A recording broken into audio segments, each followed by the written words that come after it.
Tonight's guest is one of the most connected, most quoted, and most influential voices in the global robotics ecosystem. Andra is the managing director of Silicon Valley Robotics, the world's largest cluster of robotics and AI companies, which she has led since 2011. So not since before it was cool, I would say. She's also the founder of Women in Robotics, a global community with chapters across 5 continents, and a venture partner at the Robotics Hub, where she helps back the next generation of robotic startups. She's also a futurist and serves on the investor committee of the IEEE in Entrepreneurship, mentors at multiple hard tech accelerators, and writes the widely read Robotics and Startups on Substack, right there. Encourage you to check that out. And if a robotics company in Silicon Valley matters, there's a very good chance Andra saw it first and probably introduced its founders to their first investor.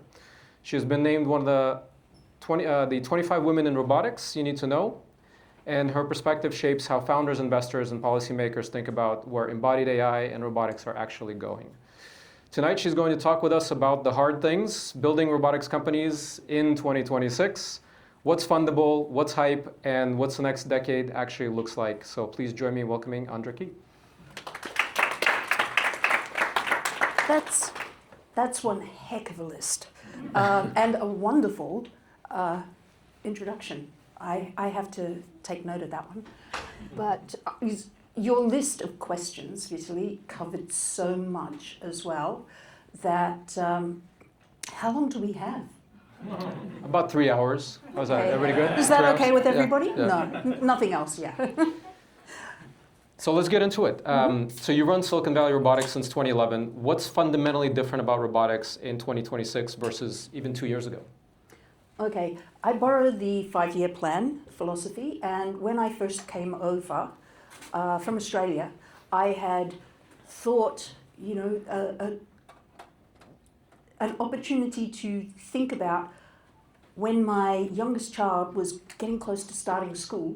I thought, I can actually go back and study, and I can start doing something that is going to be really interesting.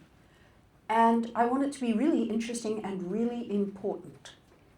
And I spent quite a while going, how do I triage the technologies of the future to see where is the area that I have an affinity with that is going to be the most impactful. And what informed my choice from this is, in a sense, my first career arc, I went from wanting to be an astronaut to going into film and television and music and radio and all of the good, really technical, complex communication technologies. And I thought, communication technologies, this is the most exciting technology area in the world. And I'm old enough to have then gone through the whole internet wave. I remember charting the number of websites in the original World Wide Web and going, why do they all suck? Why are there only men here? Things like that, seeing the change from bulletin boards over to other technologies and building up this whole idea of some technologies, which is really influenced by the Toronto School of Philosophy, Marshall McLuhan and Harold Innis, and some of the development there around economics, around our technology and our economy are really tightly intertwined. And we often think of it in terms of culture and communications at the end, but really it's about a technology affords some things more than other things. And there is no such thing as an inherently neutral technology. One technology allows some things to happen and it makes other things harder. And I started seeing that the growth of the internet was a good thing for some things and it really sucked for a lot of other things. We talked about things also like the growth of social media as empowering democracy. No, it really hasn't. A lot of the things that we can now look back and say, yeah, that was actually not such a great thing, has led me to kind of coin a phrase which is AI apocalypse, robotopia. There is very, very little friction in the use of the internet, consumer software and web software, and AI at consumer level. And that allows us to mass deploy really terrible things. Robots, on the other hand, require a much more significant investment. And that means that there are more thoughtful deployments. Not just that they're going to be enterprise or commercial at scale, but that we're going to both think before we do it and have more opportunities to maybe course correct a little bit. Although I will say that hardware isn't always hard, because these days software is increasingly easy to churn away from, whereas hardware is stickier. But that's a later stage discussion. This was just talking about how I started thinking about, well, all of these technologies, you know, the virtual reality that was coming way back in the 90s. I was definitely a cyberpunk in those days. All of these things, it's going to be too late to steer these technologies or to have any impact. It's going to be really important to find the technology that's going to start reaching a tipping point in another 20 years' time. And for me, it was clearly going to be robotics. I had been a student of the history of robotics for a long time. And similar to AI, you know, we've had surges of advancement, and then we've had plateaus and periods of complete disappointment. We started developing robots here in Silicon Valley back in the 60s and 70s. The first programmable universal machine for assembly, the Puma arm, was developed at Stanford by Vic Scheinman, who was coming to our events up until his death 10 years ago. So even though robotics was commercialized elsewhere in the world, it was actually born here. Even though the Unimation company set up headquarters in New Jersey, I think, they were deploying the Puma technology and hired Vic Scheinman. SRI International developed the world's first mobile robot, the navigation algorithms that are still used today, and the world's first electronic person. So I was armored with all of this, plus Silicon Valley is built on silicon and hardware. Sure, software's having a moment, so's the internet, but really, guys, the hard stuff, it's here. This has got to be the best resource place in the world for the growth and development of robotics. And I got the chance to come over in 2010, at the end of 2010, and I was talking to robotics leaders at a conference saying, why doesn't anybody know that this is the ground zero for the robot revolution, the coming wave? And they were like, well, you're preaching to the choir. We know this. This is why we've actually just formed a coalition called Silicon Valley Robotics. There was 30 companies at the first meeting. I mapped the ecosystem. I found 60 companies. And I said, how come no one knows about this? And they're like, well, we've got jobs. What are you doing? I've been running Silicon Valley Robotics ever since, and it is quite addictive having this front row seat at this incredible roller coaster. And back to the 5-year plans. There was zero venture investment, pretty much. There were a few hardcore investors interested in the space, often from the semiconductor industry.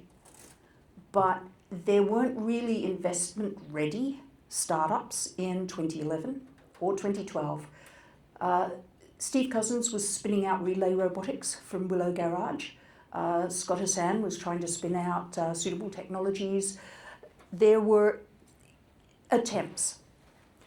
The most fundable one of those attempts actually turned out to be Momentum Machines, which was building a robot hamburger making machine, and it became a chain called Creator. And I gave them completely terrible startup advice. You know, I told them to find some customers and work closely with them and work out how they would use your robots. And they had a good pathway to investors with capital. And the investors said, don't become a margin on someone else's profit. Be the whole chain. Now, that for me was one of the turning points. Alex presented Momentum Machines in our first investor summit back in 2012, along with Steve Cousins presenting Relay Robotics and a number of other less well-prepared robotics startups that didn't make it through. But it taught me how much I needed to learn about thinking like an investor about robotics technologies and working with accelerators and investors to improve the quality of the startups that were coming through. And I used to go to all of the investor events I could. I'd crash them. I'd cold call. I would get laughed at because hardware was too hard. And but fast forwarding, Google made a couple of acquisitions, 7 or 8. Amazon made the Kiva acquisition. There were a few other signs that started to excite interest. By 2015, I was tracking 1 billion venture investment into robotics globally. In hindsight, it's more like 2 billion. And I was getting the first of the top tier venture firms cold calling me to say, we've got a thesis about robotics. So at that point I went, okay, I think we've had a 5-year plan, rinse and repeat, but what should we focus on next? So getting back to it, I mean, what would you say is the biggest unlock between when you started and 15 years later? Is it foundation models, hardware costs, or is it capital? It sounds like capital. Everybody thinks it's capital, but it's actually time and wisdom. And the phrase time is money. It is about being rigidly ruthless with making yourself ask the hard questions. That's probably the hardest thing, is assessing what you're doing scientifically and in terms of the time frame, and saying, can I prove that this is good idea or bad idea? Can I take risk off the table? Really. And oddly enough, well, maybe not oddly, people in robotics were better at a kind of scientific approach to developing startups. They studied, they learned. Believe me, startups became so much better prepared. And then our next 5-year problem was reaching market. You're focused on robotics and capital. How do you connect to retailers? How do you connect to hospitals? How do you connect to aged care facilities? How do you connect to property developers? All of these things. So we spent the next 5 years doing market vertical forums and creating bridges to the Retail Institute of America, to the construction, etc., etc. Come the pandemic, we hit the next 5-year. Yeah. But let's have another question and I'll come back to So at this point right now where there's so much momentum, would you call it inflection point, bubble, or both?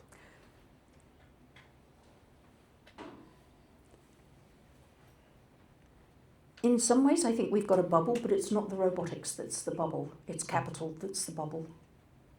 I think at the moment we have a surfeit of capital, and I'm not certain how that really plays out. I know that the technologies have come through so many tipping points, and it's compounding in the value, the benefits. And that's a tricky thing because when we're talking about robotic systems, these are complex and there are a lot of interactions. And when you talk about deploying a company, you're layering on your financial risk, your operational risk, your regulatory risks, is there really a market risk, the financials, anything that I haven't covered, your logistics, your supply chain, all of these other risks, on top of technologies that have to work together well, that we're seeing rapid advancements in.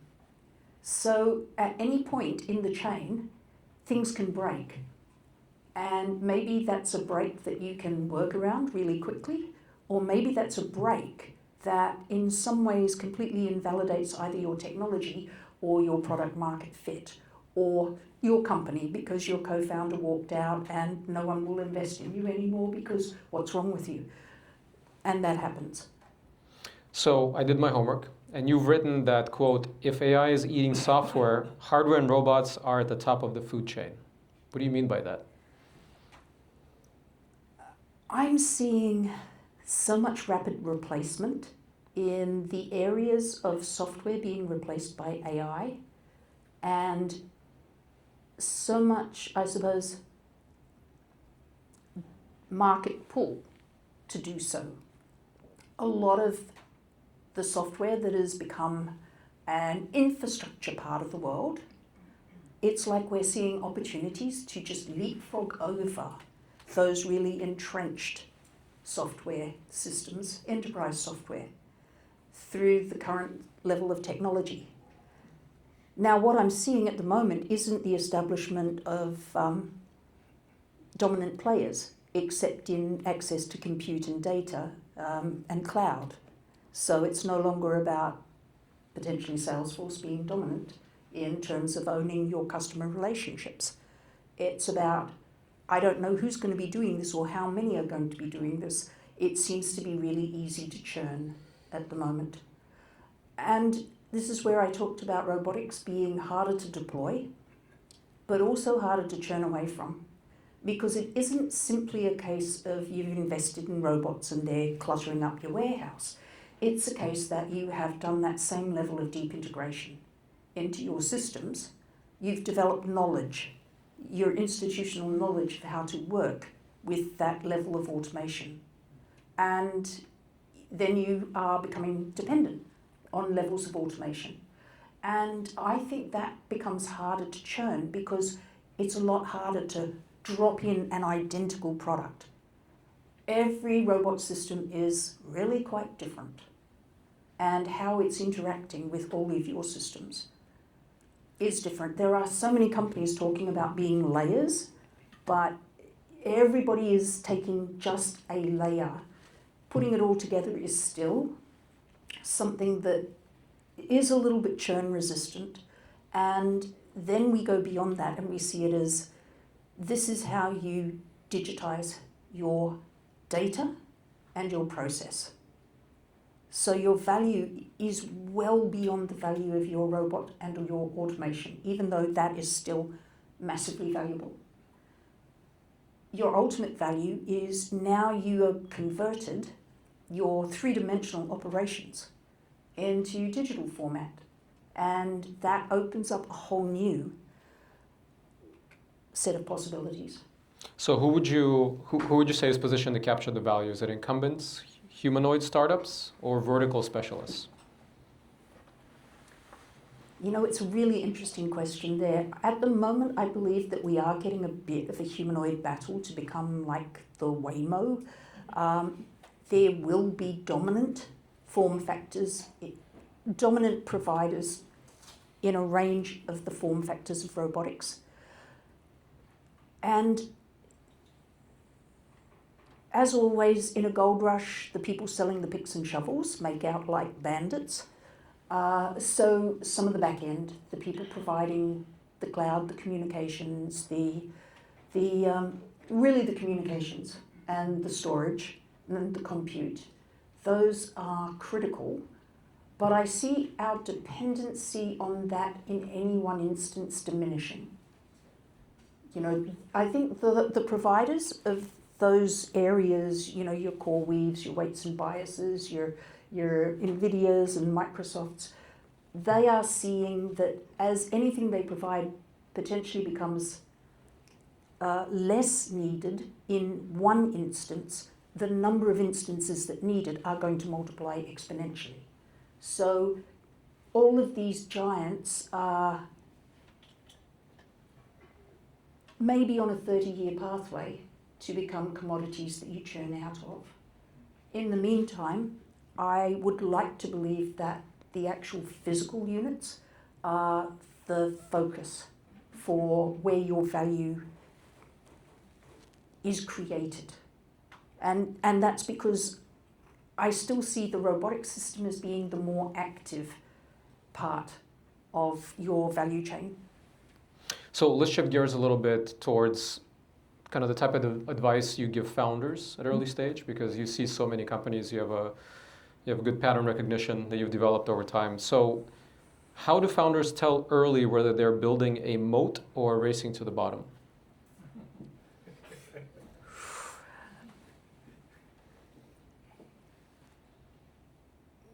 Ask a range of investors and average your answer out. You know, if 2/3 of them say, you know, that's a moat, and 1/3 say you're racing to the bottom, you're probably okay. But sometimes that can be the most important point because it's what does that mean in terms of the next step? How far do you go on the answer to that question?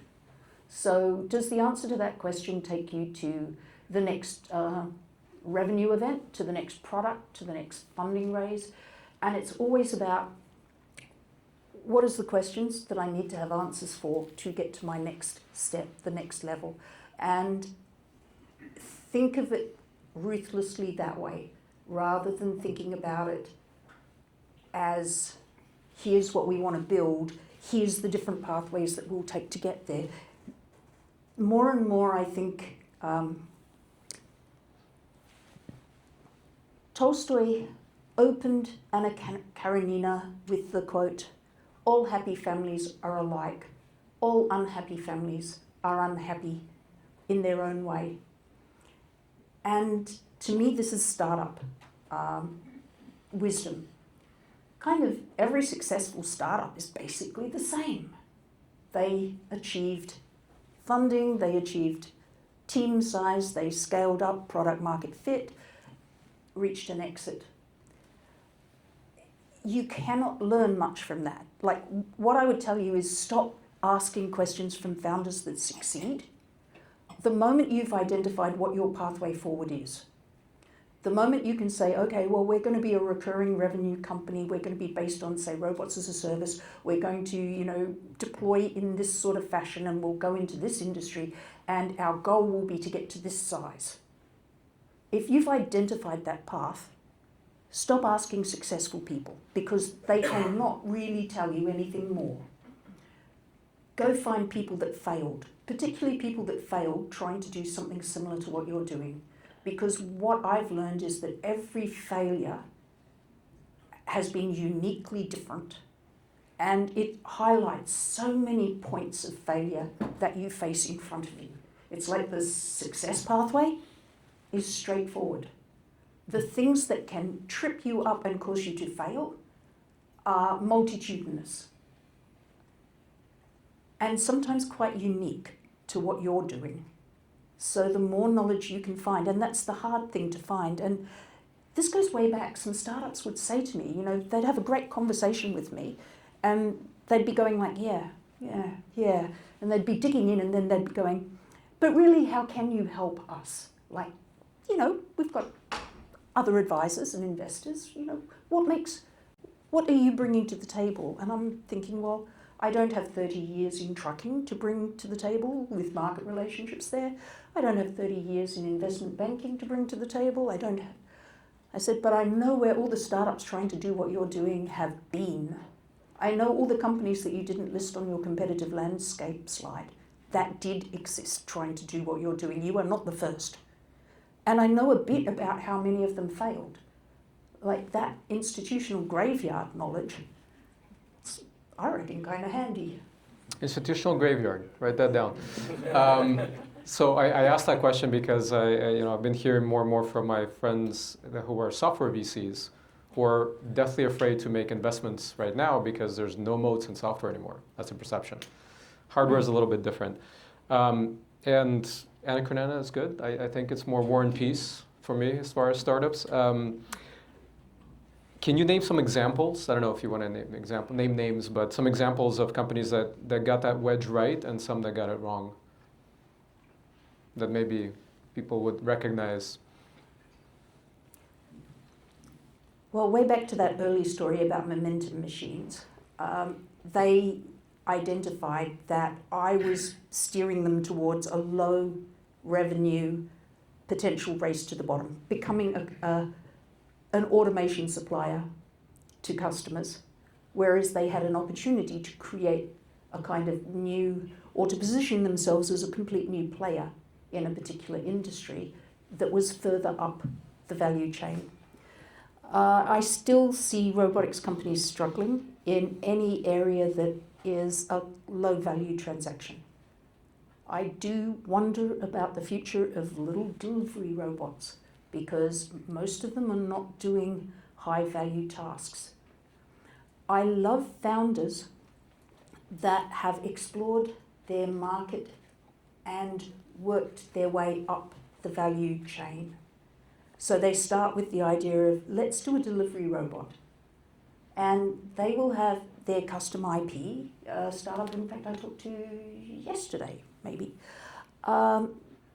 Cute idea, technical advancement, but delivery robot that lasts 50 meters. A lot of competition, and I don't see value in it.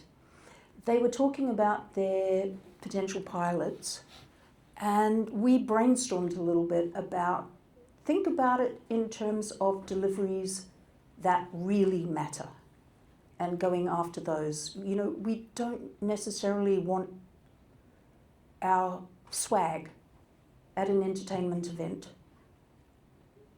as a long-term business plan.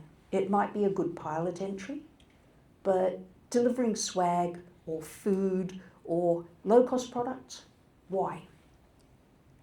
What's something that's kind of a high value?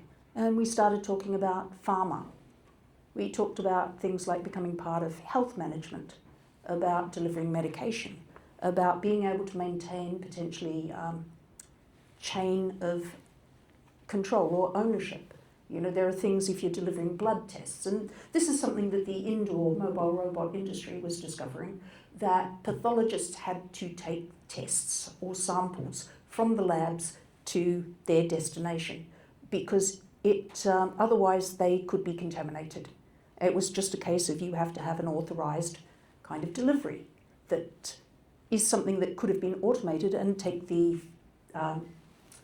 highly skilled, highly paid technician out of walking, 12 miles a day.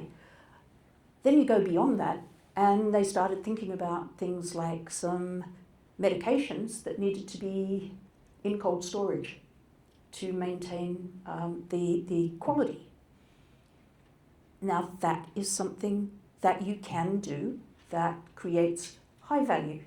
So try and start at the highest value point.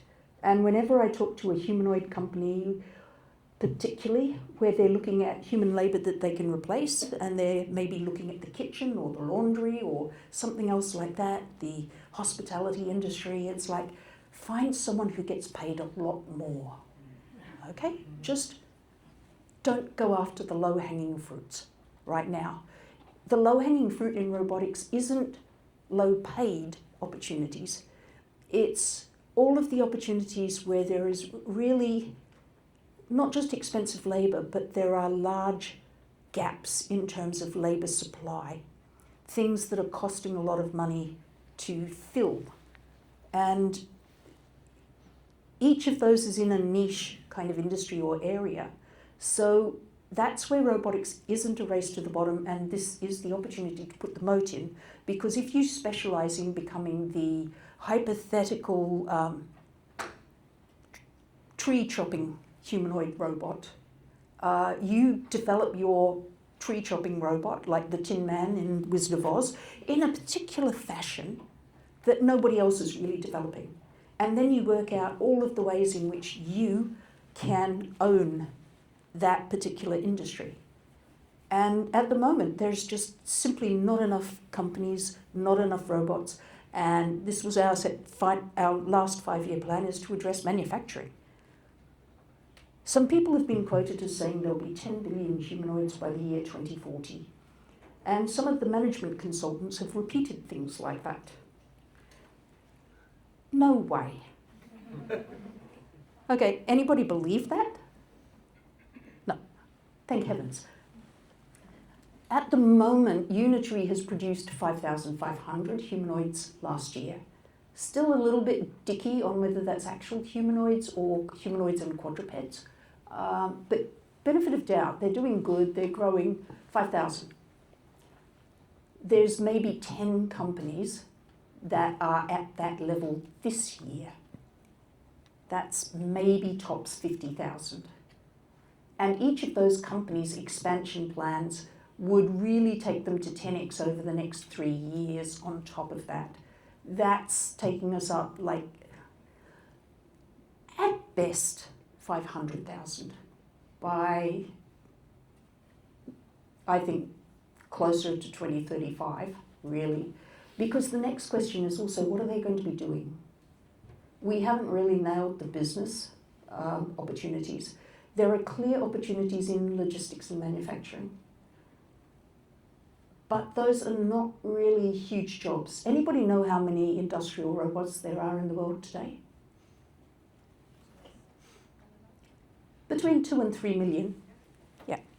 And that's an industry that has been going since the late 60s. So industrial robots, AGVs, that'll be a larger number, but we're not seeing this. It's going to replace the human population, therefore human population 7 billion, we're going to have more than that in robots. We don't have that many cars. Smartphones barely, not quite at human population level of smartphones. And so long Tesla then, right? Yeah. Long Tesla. So you preempted my next question, but let's talk about Figure for a second. They're a major player, at least in Western side of the world. So the BMW pilot that they did, after 11 months, ended with about 50% uptime. How should we interpret these marquee pilots? Hype, progress, or warning? In Germany, BMW has started deployments with another humanoid company. And that is, I believe, purchase units. That's revenue based. It might still be, in a sense, pilot, but it is not purely on pilot trials. What BMW said about that Figure trial was it taught them a lot about where they could utilize humanoids and what they'd be looking for. So, in a sense, every humanoid deployment for the next 5 years is about a refinement of where does this work, how does this work, what needs to happen to make this truly valuable. Is it the ability to change your own battery pack? Or doesn't it matter? You have enough of them so that they just go and hang themselves up on the wall and recharge. One of the things that I'm hearing is the low-hanging fruit. People are starting with jobs that are single shift, not full double shift or 3 shift. You're starting with areas in which errors can be worked around. So it's a process of discovery and exploration. And I was looking at the investment curve into autonomous mobile robots. What I could see about the number of companies that were growing and the headcount in those companies, and what I had read about hype and interest in mobile robots into the downslope, the disillusionment of the hype cycle. And I realised that your hype cycle is around about 1 year, and then you've got 1 solid year of, it's terrible and it doesn't work. And that's a media cycle.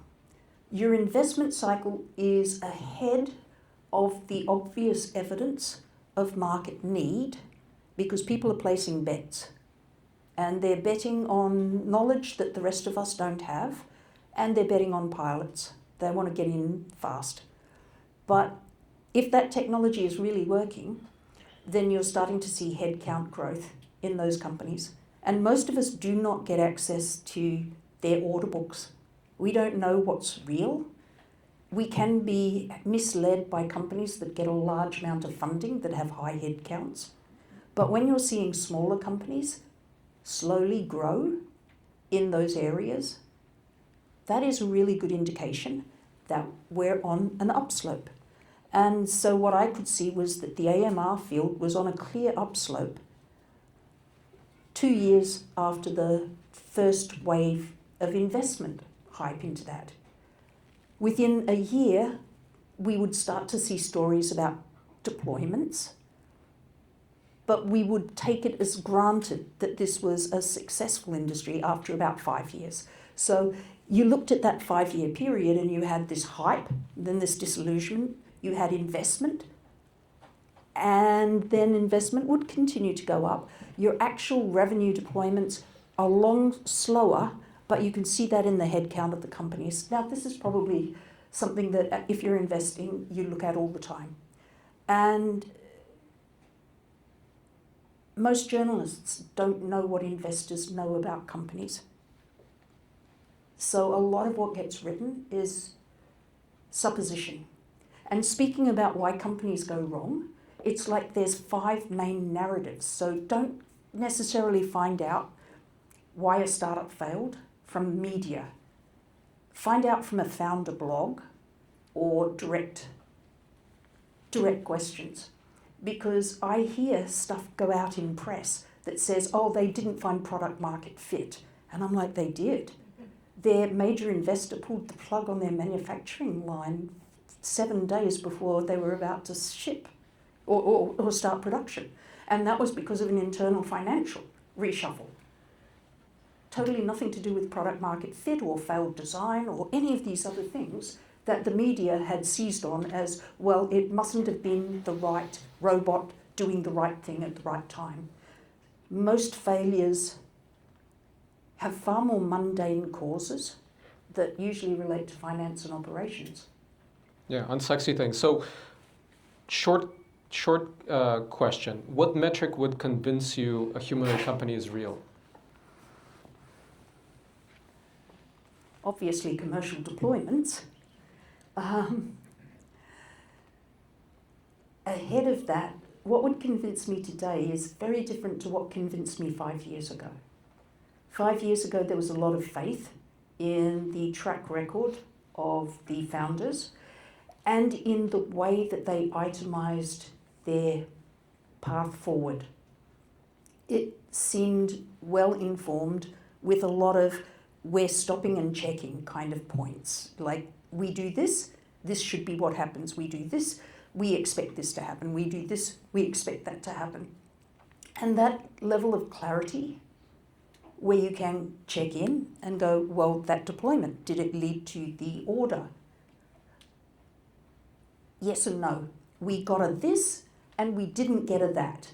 And that's why we've slightly adjusted the next thing. Those founders tend to be the ones that make it through.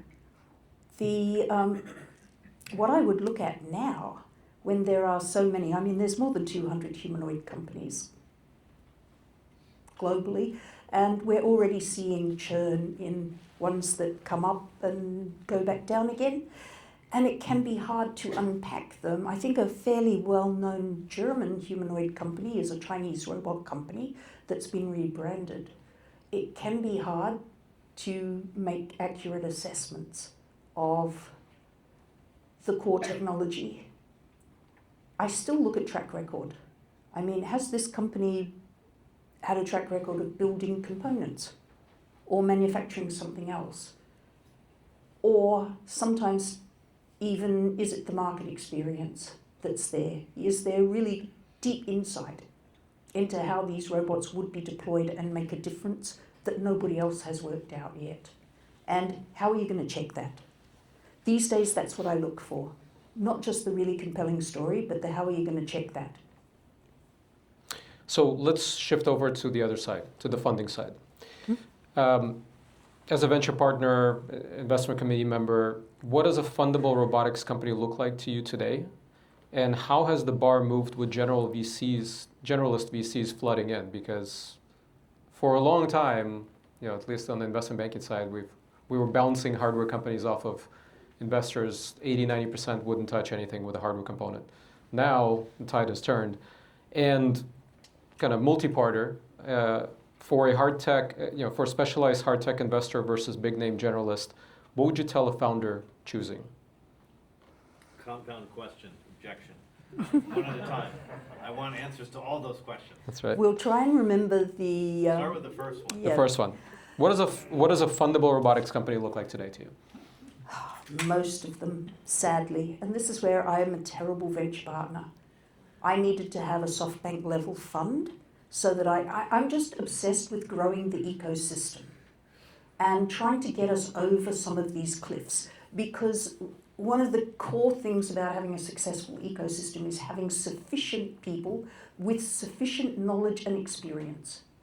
And if we keep cutting companies off at the knees at early stages, we are not developing the talent that is required.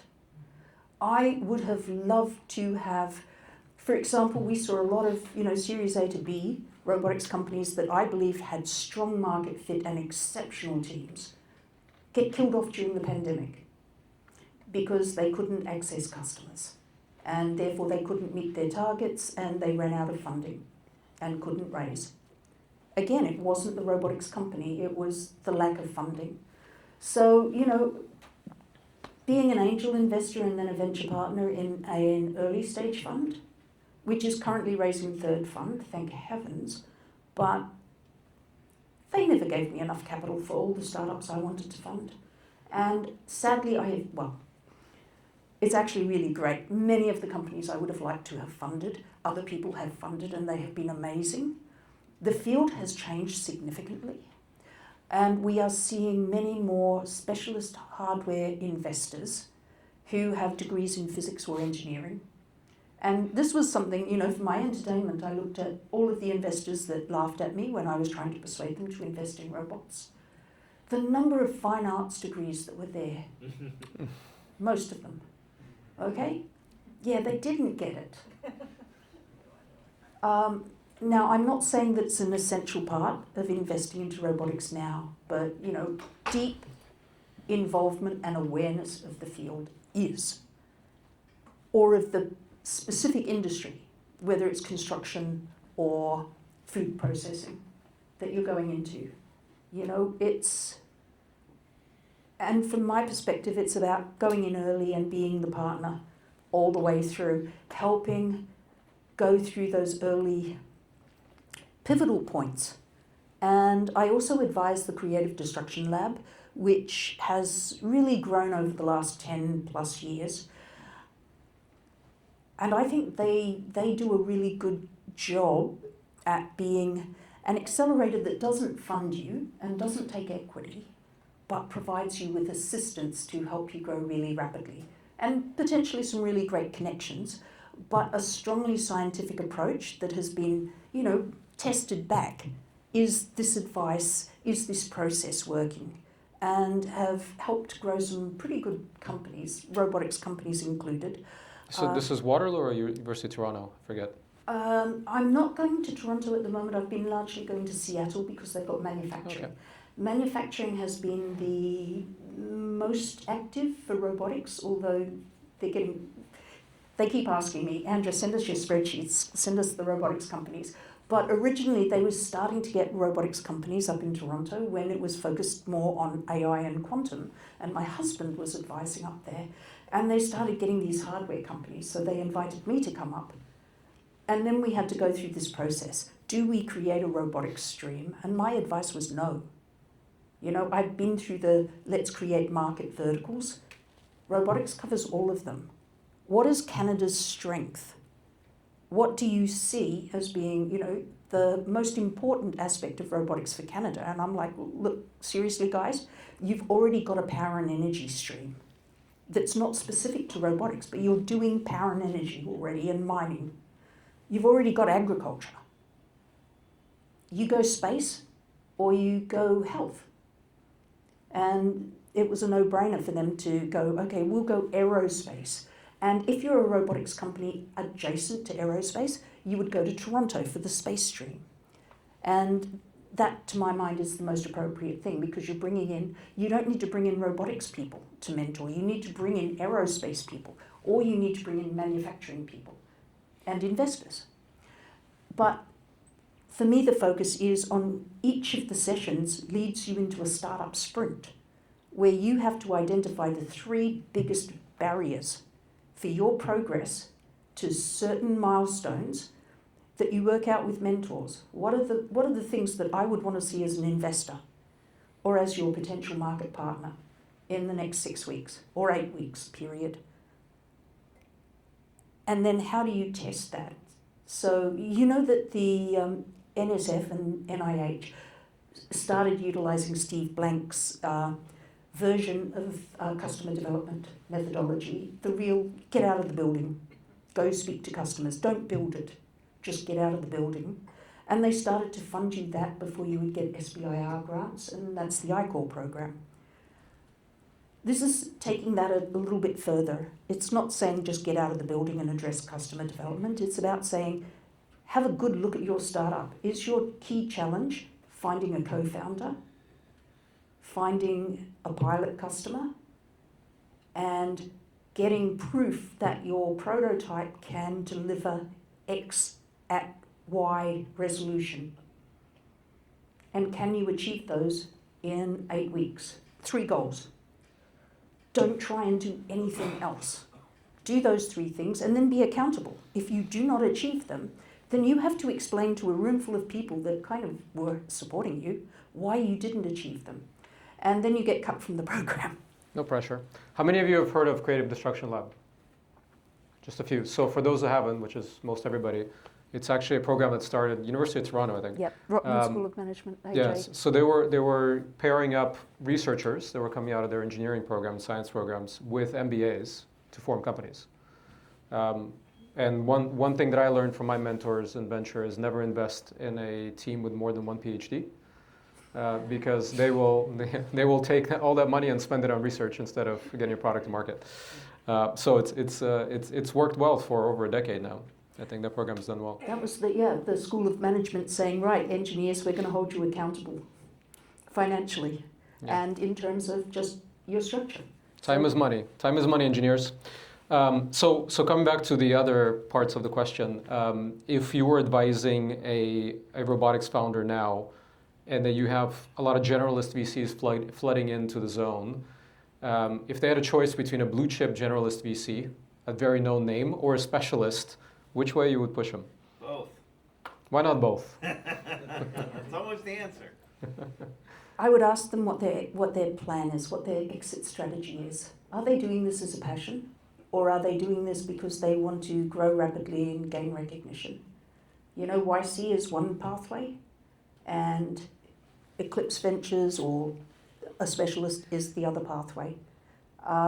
Or even beyond, say, Eclipse, a company, a venture fund that is deeply embedded in a particular market vertical, or your CVC, although that tends to be later.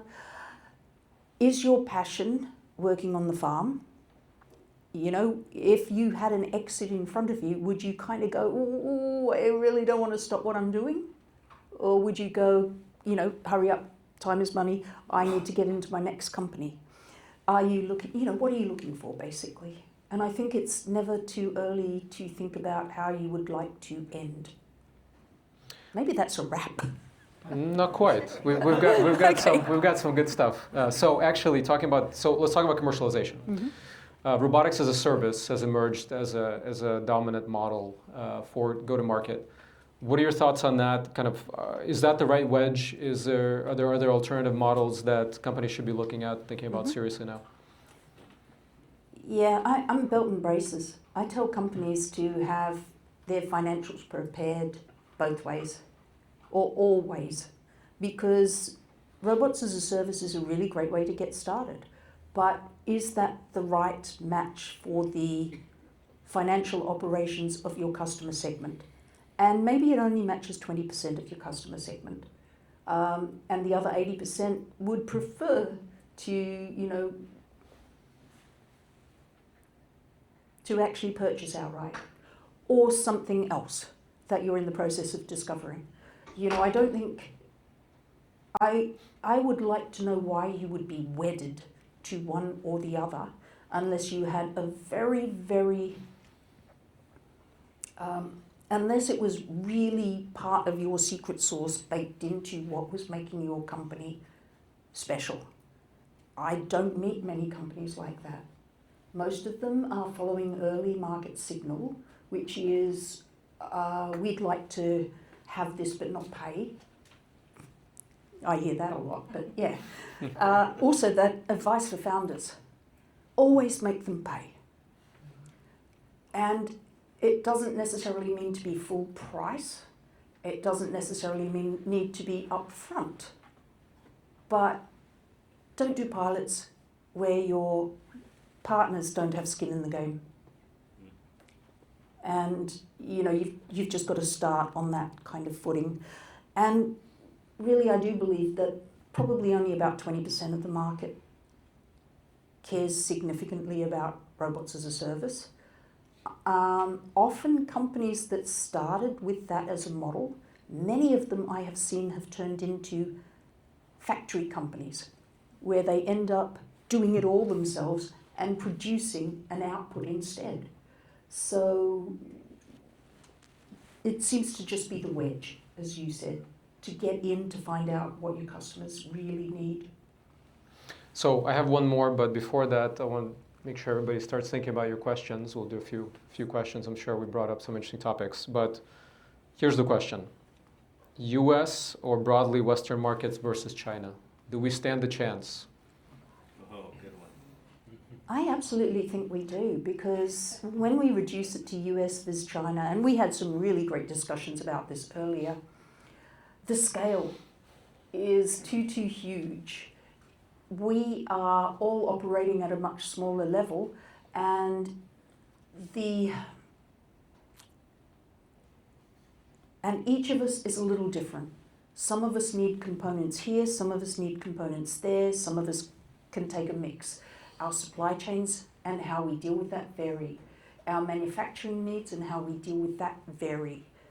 And at the same time, there's churn and change in how that broader ecosystem of supply and manufacture are changing.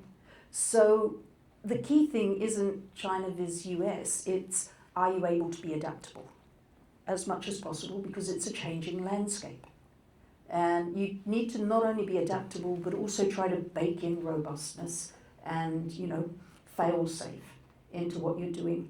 So that's the real challenge, adaptability and flexibility, adaptability and robustness against change.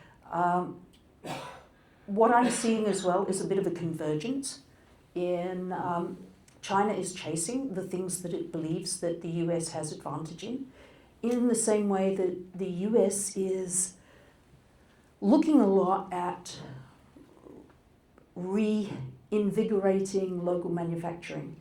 I personally am not seeing the evidence of consolidated strategies around that since the CHIPS Act, but I am certainly seeing a lot of increase in local manufacturing.